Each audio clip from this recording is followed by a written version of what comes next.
The flight back from New York landed at dawn. London looked gray through the small airplane window. Low clouds, rain starting. Amy pressed her forehead against the cold glass, watched the city appear below. Home. But different now. She was different now. The airport was chaos. Paparazzi waiting at arrivals, cameras flashing before she even cleared customs. Someone shouted her name, then another, then 20 voices at once, all demanding, all taking. She kept her head down, walked fast. Nick guided her through the crowd, his hand on her shoulder, protective. They reached the car, door closed, sudden silence. The cameras kept flashing outside. She couldn't see them through the tinted windows, but she felt them. "Welcome home," Nick said quietly. Amy didn't answer, just watched London pass by. The familiar streets, the familiar rain. Nothing felt familiar anymore. Camden looked smaller, or maybe she'd grown larger. The streets she'd walked 1,000 times felt like a museum now, preserved, unchanged, while everything else moved forward. Her flat was cold. She'd been gone 2 weeks. It felt like years. She dropped her bag by the door, stood in the middle of the room. Everything exactly where she'd left it. Guitar, notebook, chipped mug. But it felt wrong, like wearing clothes that no longer fit. She made tea, sat at her table, opened her notebook. The pages were full. New York words, American pressure. Back to Black lyrics. All of it felt distant now, like someone else had written them. Her phone buzzed, messages flooding in, industry people, media requests, everyone wanting a piece. She turned it off, needed silence, just for an hour. Just to remember who she was. The good mixer hadn't changed. Same sticky floors, same dim lights, same smell of beer and cigarettes and history. Amy walked in late afternoon, before the evening crowd, when it was just regulars. Ray looked up from behind the bar. His face broke into a genuine smile. There she is. The American conquest returns. Conquest makes it sound like I won something. Didn't you?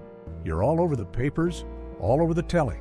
She sat at the bar. Ray poured without asking. Whiskey? Neat. Papers show a version, not the truth. And what's the truth? That I'm tired. That fame is louder than I expected. That I miss when music was just music. Ray pushed the glass toward her. It's still music, Amy. Just more people listening now. That's the problem. Too many people. Not enough silence. She drank. The whiskey burned. Familiar, real. More real than Times Square billboards or hotel lobbies or press conferences. The door opened. A group came in, young, loud, laughing. Amy turned slightly, watched them claim a corner table. One of them looked familiar, tall, dark hair, tattoos visible under rolled sleeves. Ray followed her gaze. That's Blake, Fielder-Civil. Comes in most nights. Music video production assistant. Fancies himself an artist. He looks trouble. Most interesting people are. Amy turned back to her drink, but she was aware of the corner table. The laughter, the energy, something magnetic about it. Something dangerous. The studio sessions picked up immediately. Mark had booked time at Metropolis, finishing tracks from New York, adding strings, polishing rough edges, turning confessions into commercial product. Amy walked in with coffee and cigarettes.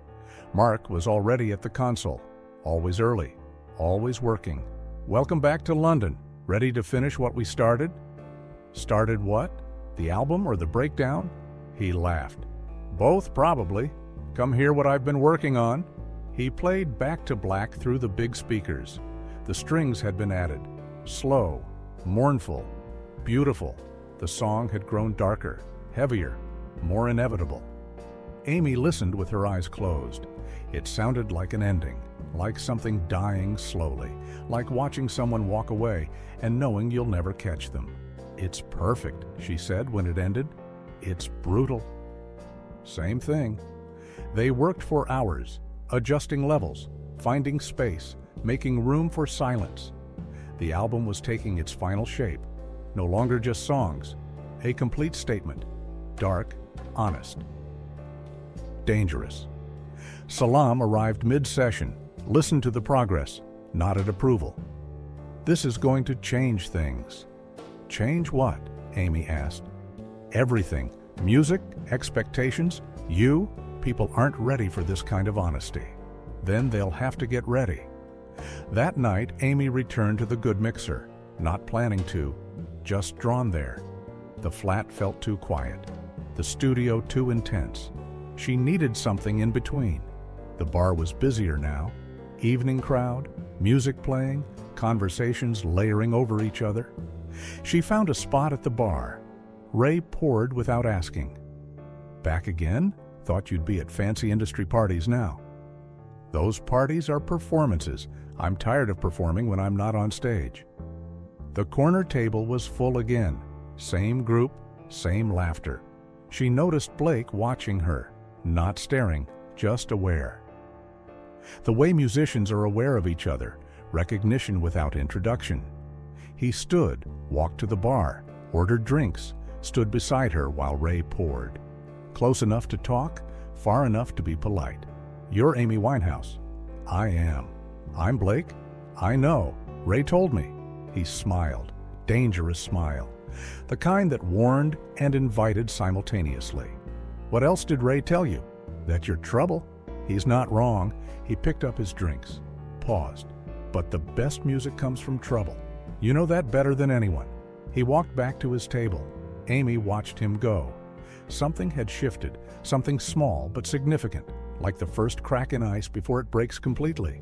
Ray leaned close. Be careful with that one. Since when am I careful? That's what worries me. The days blurred together. Studio sessions, media appearances, industry meetings. Everyone wanted something. A magazine interview in a Soho hotel. The journalist was young, eager. Your sound is very retro. Is that intentional? Amy sighed. It's not retro, it's remembered. There's a difference. Can you explain? Retro is costume. Remembered is honoring something true. I'm channeling what made that music matter. And what made it matter? Honesty, pain, real humans making real sounds. Just truth. The journalist scribbled notes. Your album is called Back to Black. What does that mean? Amy paused. Chose truth. It's the color of loss, the color of knowing something's gone but still feeling it, the color you return to when hope runs out. The journalist stopped writing. That's quite dark. Life is quite dark sometimes. Music should reflect that. The good mixer became a regular stop. After studio, after interviews, after the performance of being Amy Winehouse. She could be just Amy there. Ray never asked for photos, never treated her differently. The regulars gave her space. Blake's table became a fixture, same corner, same group. Amy noticed patterns, the way he commanded attention without demanding it, the way people leaned toward him when he spoke. Magnetic, dangerous, exactly her type. One night his table was empty except for him, reading a book, poetry. She recognized the cover. Bukowski. Of course, she carried her drink over, uninvited, bold. Mind if I sit? He looked up, smiled that dangerous smile. I was wondering when you would. Confident? Observant? I've noticed you noticing me. That sounds like a song lyric. Maybe it should be. She sat. The chair was still warm from whoever left. The table was sticky with spilled beer. Real, imperfect, honest. What do you do? She asked. Besides look mysterious in corners? Music videos, production assistant. Basically, I carry equipment and pretend to be important. And are you important? Not yet, but I'm working on it. By reading Bukowski in pubs? He laughed. Real laugh, not performed. By staying honest. By refusing to become what everyone expects. Same as you, I imagine. Something clicked. Recognition. Like meeting someone who spoke the same language. The dangerous kind of recognition. The kind that changes things. They talked for hours. About music, about art, about refusing to compromise, about the cost of staying true. The bar emptied around them. Ray started stacking chairs. Still, they talked. "I should go," Amy said finally, though she didn't want to. "Yeah," Blake agreed, though he didn't move. "Tomorrow? I'll be here." She left, walked home through Camden streets. The city felt different, alive, electric. Something had started. She didn't know what yet, but she felt it. That pull, that gravity, that inevitable collision. The album mixing sessions intensified. Mark was perfectionist. Every detail mattered. Every sound had to serve the song. Amy trusted him, let him work, focused on her part, the voice, the emotion, the truth. "You're distracted," Mark said during a take. "I'm focused. On something else. Someone else, maybe?" Amy didn't answer, but he was right. Her mind kept drifting. To conversations in corners, to dangerous smiles, to the feeling that something important was beginning. The relationship built slowly, then suddenly. One night they were strangers sharing space. The next, they were finishing each other's thoughts, talking until dawn, discovering shared wounds, shared anger, shared refusal to be tamed. Blake understood her in ways others didn't. He didn't want the Amy Winehouse everyone else wanted. He wanted the Amy underneath, the one who wrote dark songs in empty flats, the one who valued truth over success. They started spending every night together, the good mixer, then walked through Camden, then her flat, talking, smoking, creating their own world separate from fame and industry and expectations. "You're different with him," Ray observed one night. "Different how?" "Lighter, but also more intense, like you're burning brighter."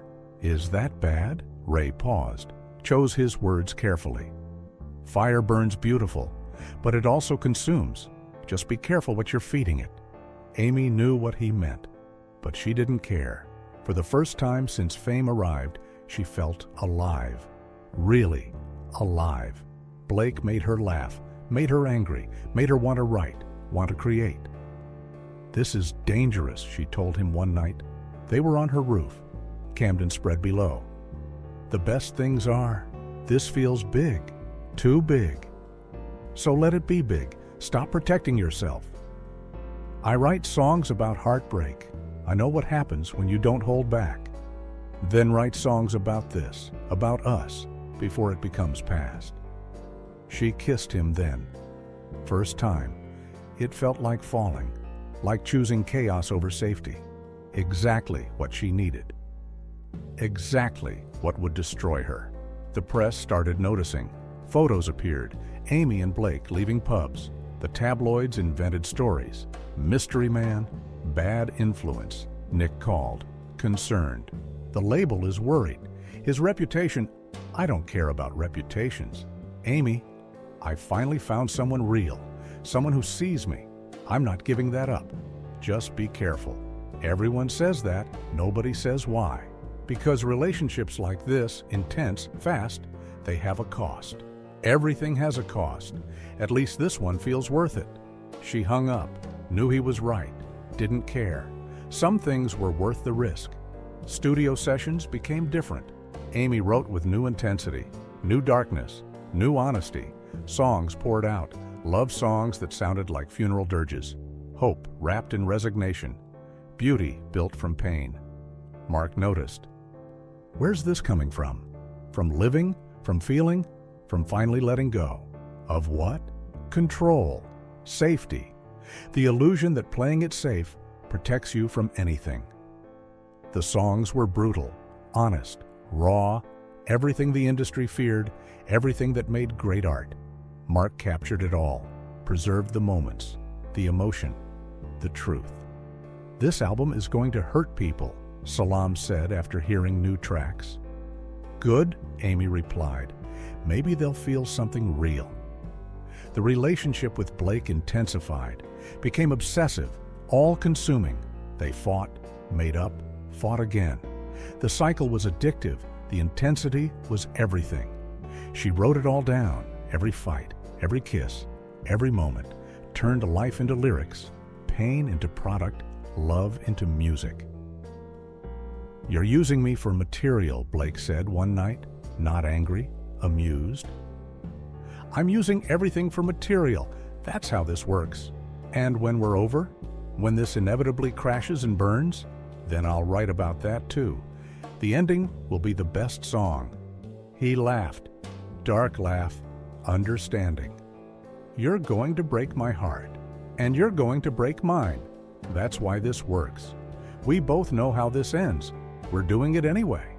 Camden nights became their cathedral, walking streets at 3 a.m., smoking on rooftops, finding poetry and graffiti. The city belonged to them. The good mixer remained their anchor. Ray watched with worried eyes, saw the intensity, the inevitable collision approaching. "You two are writing a tragedy," he told Amy. "All the best songs are tragedies. Songs end after 3 minutes. Life keeps going. Then I'll write more songs." She knew he was right. Knew this couldn't last. But she didn't care. Better to burn bright than fade slow. The album was nearly finished. Back to Black. Named after the darkest song, the most honest confession, the sound of someone choosing pain over numbness. Exactly what Amy had done. In music, in life, in love. Mark played the full album straight through. Amy listened with Blake beside her, his hand in hers. The music filled the studio. Dark, beautiful, brutal, honest. When it ended, silence. Mark spoke first. "It's perfect and terrifying. Perfect things usually are. The label is going to lose their minds. Let them. This is the album. This is the truth. They signed Amy Winehouse. This is who she is." Blake squeezed her hand. Proud, understanding, doomed. Both of them knowing this intensity couldn't last. Both of them choosing it anyway. Late night, Amy's flat, writing in her notebook, Blake asleep on her couch. She looked at him, knew she was falling, knew it was dangerous, knew she'd write incredible songs from the wreckage. She wrote in her notebook, "Love is a losing game, but I'm playing anyway. Better to lose honestly than win by cheating." Outside, London breathed. Inside, 2 people burned. The album was ready. The relationship was combustible. Everything was about to explode, into fame, into chaos, into history. She closed the notebook, turned off the light, lay down beside Blake. Tomorrow the world would hear Back to Black. Tomorrow everything would change. Tomorrow the cost would start coming due. But tonight, in the quiet dark, with rain on windows and breathing beside her, Amy Winehouse was exactly where she chose to be, in the eye of the storm. Ready for whatever came next. The album drops, the world explodes. Back to Black doesn't just succeed, it becomes a phenomenon. Amy Winehouse becomes a household name. Stadiums replace clubs. But with fame at its peak comes pressure at its worst. And Blake, the beautiful chaos that inspired the music, becomes both anchor and storm. The masterpiece is complete. Now comes the cost of perfection.